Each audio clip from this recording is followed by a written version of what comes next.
Bonjour à toutes et tous, j'espère que vous allez bien, que vous êtes en forme. Aujourd'hui, on va voir ce qui énerve radicalement un pervers narcissique. Ah oui, petite notification avant de commencer ma vidéo.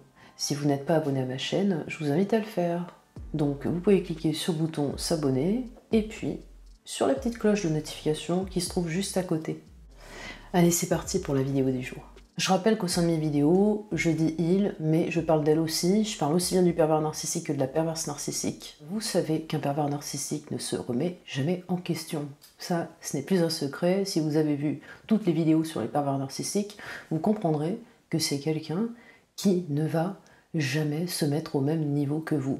C'est un être qui, à chaque fois, va vouloir passer au-dessus et peu importe, même si vous avez raison, que lui a tort, il va quand même aller jusqu'au bout de sa réflexion et même il va essayer de vous prouver qu'il a raison alors que il a complètement tort. Donc ce qui énerve profondément un pervers narcissique, c'est le fait d'aller contre ses principes, d'aller contre lui, contre sa propre idée, parce qu'il a une réflexion bien définie qui est très limitée, étriquée, et pour ça, vous ne pourrez rien faire pour le faire changer d'avis. Sachez que si vous voulez mettre en colère un pervers narcissique, mais vraiment dans une colère monstrueuse, bien sûr, il ne la montrera pas dans un contexte particulier, parce que il doit dorer son image, comme vous le savez, il a besoin d'être admiré, d'être entouré, il a besoin absolument d'avoir un contrôle sur tout le monde. Il faut absolument qu'il soit aimé de tout le monde, alors que lui n'est pas capable de le faire vis-à-vis de l'autre. Il n'a pas un rapport à l'autre qui est sain, il ne sait pas ce que c'est qu'être en lien, en connexion avec quelqu'un, mais lui, en revanche, il va tout faire pour se mettre les êtres dans la poche. Et il ne va pas prendre n'importe quel être, il sait très bien où il va, et le chemin qu'il est en train de prendre pour pouvoir manipuler son monde. Par expérience, je peux vous dire qu'un pervers narcissique, si vous êtes en soirée, que vous soyez avec des proches, en famille, avec des amis, ou même entouré de collègues, imaginez un peu si vous vous rebellez contre lui. Mais qu'est-ce qui se passe? Il va totalement disjoncter. Mais il va être intelligent sur ce point-là. C'est-à-dire que quand je vous dis qu'il ne va pas le faire en public, il ne va pas montrer qu'il est contrarié. Ce qui va se passer, c'est qu'il va vous faire passer pour quelqu'un de fou, qui ne sait pas contrôler ses émotions. Il va incroyablement retourner les choses pour tirer la couverture à lui et pour se faire passer pour quelqu'un de très bien. Il va faire croire aux autres, à l'entourage, que c'est vous qui avez un problème, vous êtes insortable. Ça, c'est parce qu'il se cache derrière son masque. Donc imaginez un petit peu un pervers narcissique qui se met en colère devant tout le monde, forcément les gens vont voir qu'il y a un problème chez cette personne. Donc il ne va pas se comporter comme ça. Lui, il va faire le contraire publiquement, il va se faire passer pour quelqu'un de calme, qui n'a aucun problème avec ses émotions, qui n'a pas de problème de nerfs, de nervosité, d'énervement, qui sait parfaitement maîtriser la situation, donc il se fait passer dans cette histoire pour la victime et vous le coupable. C'est un peu facile, hein, parce qu'il vous fait sortir de vos gonds, il vous pousse tout le temps dans vos retranchements. Et le fait de se faire passer publiquement pour quelqu'un de bien, il n'y a rien de plus énervant pour la victime qui vit au quotidien les attaques d'un pervers narcissique. Les conséquences sont telles qu'il va vous prendre à part, entre quatre yeux. Et puis il va vous dire que vous êtes allé trop loin. Il va chercher à vous punir, il va chercher à se venger, que ce soit dans le cadre d'une relation de couple ou dans le cadre familial, ou bien même dans le cadre de votre travail. Il vous prend à part, et puis alors là, il va vous attaquer furieusement, froidement, et vous faire comprendre que ce que vous avez fait, c'est pas bien. Il va faire en sorte que cela ne se reproduise plus. C'est cette rage qui va se déclencher au moment où il ne sera plus entouré, parce que c'est clairement quand il est entouré d'un certain nombre de personnes, où justement il mène son jeu, il a son masque, il se cache derrière ce masque pour flouer son monde, c'est une réelle mascarade, c'est un jeu de rôle qu'il prend vraiment à cœur, et parce qu'il ne veut surtout pas qu'on le voit comme un personnage sombre. Et c'est pourtant ce qu'il représente, hein. Mais il le cache tellement bien que les gens ne le voient pas. Mais quand il se retrouve avec vous en privé, c'est une autre affaire.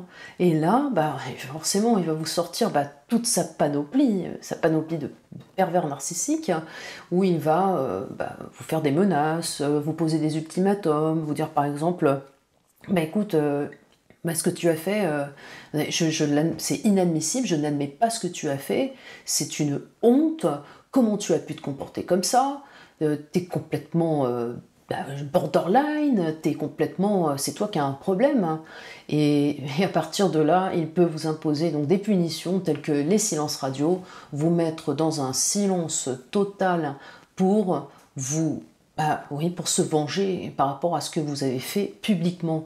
Et franchement, le fait d'être contre lui, contre ses idées, de ne pas rentrer justement dans son jeu, ça le rend dingue, et c'est ça qui le rend fou. C'est quand vous ne rentrez pas dans son jeu. Et en plus, petite chose que j'oubliais, quand vous vous retrouvez en public avec ce pervers narcissique, que vous lui faites une remarque désobligeante, que vous lui prouvez par A plus B que vous avez raison sur un sujet, que lui a tort, là, vous le coincez.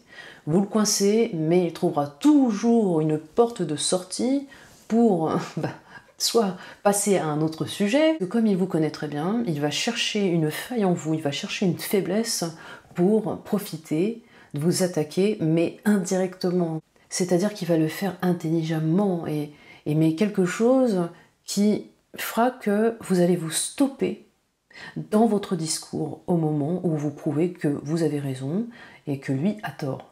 Ça, il sait très bien le faire. Aborder un sujet où il sait que vous éprouvez de la difficulté à en parler, et ce sera fait pour stopper net votre tentative de vouloir faire comprendre aux autres qu'il a un problème. Mais lui, il est très fort, parce que il va bifurquer, vous voyez, il va faire l'anguille, et puis il va noyer le poisson, donc il va passer à autre chose. Autre point, si vous le mettez face à lui-même, devant tout le monde, qui ne supporte évidemment pas, il a vraiment cette crainte-là, il a cette peur, il se sent en danger du fait que vous l'ayez démasqué, et là, ce qu'il va faire, c'est qu'il va tourner les choses en dérision, donc avec un humour toujours très particulier. Il peut sortir une remarque du genre « mais oui, c'est moi qui ai un problème ». Bah oui, évidemment, c'est très connu, regarde. Hein, mais qu'est-ce que vous en pensez, vous? Il va prendre à témoin les gens qui l'aiment, les gens qui l'admirent, les gens qui sont bien en sa compagnie, mais qui ne voient pas justement que ce personnage est complètement faux. La difficulté, c'est ça pour la victime, c'est qu'elle va se retrouver face à un mur, elle va se retrouver avec quelqu'un qui sait mettre dans sa poche l'entourage, les proches, les collègues, et malheureusement, elle va être mise de côté, parce qu'elle sera tout simplement incomprise, puisque l'entourage ne voit aucun problème chez cet être pervers narcissique. Donc c'est là la difficulté, mais tout ce que je peux vous dire, les amis, c'est lorsque vous attaquez publiquement un pervers narcissique, c'est atroce. Alors il faut penser aux conséquences derrière, évidemment, parce que c'est quelqu'un de très rancunier, donc il va vous en vouloir, et si vous ne voulez pas vous mettre le pervers narcissique à dos, ne le faites pas. Mais en revanche, si vous en avez assez, que vous voulez vous exprimer, n'hésitez pas. N'hésitez pas et allez à l'encontre de ce qu'il pense, à l'encontre de ce qu'il dit.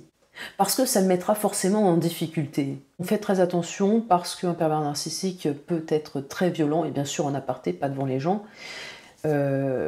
Quoique, il y a des pervers narcissiques, parce que bon, j'en ai connu, qui explosaient publiquement, qui descendaient radicalement la victime devant tout le monde. Ça, je l'ai vu, et on ne sait plus où se mettre. Vraiment, clairement, en tant que victime, on ne sait plus où se cacher parce que tout le monde nous regarde, mais ils vont le faire avec des gens qu'ils ne connaissent pas, des gens qu'ils ont croisés par exemple en voyage, des gens qu'ils voient dans un magasin et qu'ils ne vont pas revoir du jour au lendemain. Ils ne vont pas le faire devant des êtres qui leur apportent un intérêt. Parce qu'avec un pervers narcissique, une victime qui est un être avant tout, représente une chose, un objet pour le pervers narcissique, dont il va tirer profit, et qui va être juste là, par intérêt, pour nourrir son narcissisme, son ego. Il a besoin de ça, Parce que sinon, un pervers narcissique ne peut exister, ne peut vivre, il ne supporte pas d'être seul. Donc pour finir, je dirais que la rébellion est une bonne solution lorsque vous êtes dans la phase de détachement avec le pervers narcissique, que vous avez compris son jeu, que vous voulez absolument faire comprendre aux autres qu'il n'est pas ce qu'il dit et qu'il n'est pas cette représentation, ce personnage théâtral qu'il aime faire croire aux autres. C'est une bonne chose dans ce cadre-là, mais cela peut être aussi une bonne chose dans le cadre du travail, où vous avez un collègue qui tout le temps vous descend, vous importune et vous harcèle. Dans le cadre du travail, si vous le remettez en question sur une tâche qu'il n'a pas bien faite, il va retourner les choses en son sens.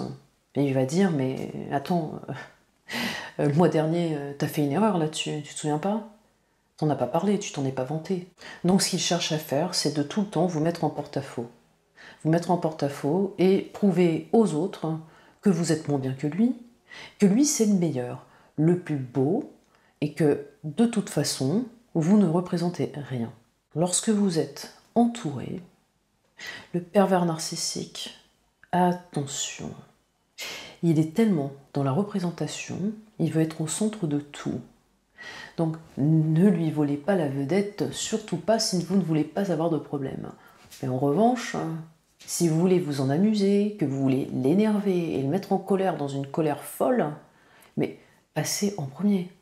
C'est-à-dire que lors de la soirée, mettez-vous en avant. Faites en sorte de l'effacer et vous allez voir que il va devenir dingue. Il ne va pas devenir dingue devant des êtres qui lui apportent de l'intérêt, parce que pour pouvoir continuer à bénéficier des intérêts des uns des autres, forcément, il faut qu'il reste quand même bien sous tout rapport. Sinon, les gens, remarquant la supercherie, vont fuir. Ils vont fuir un être qui pète des câbles.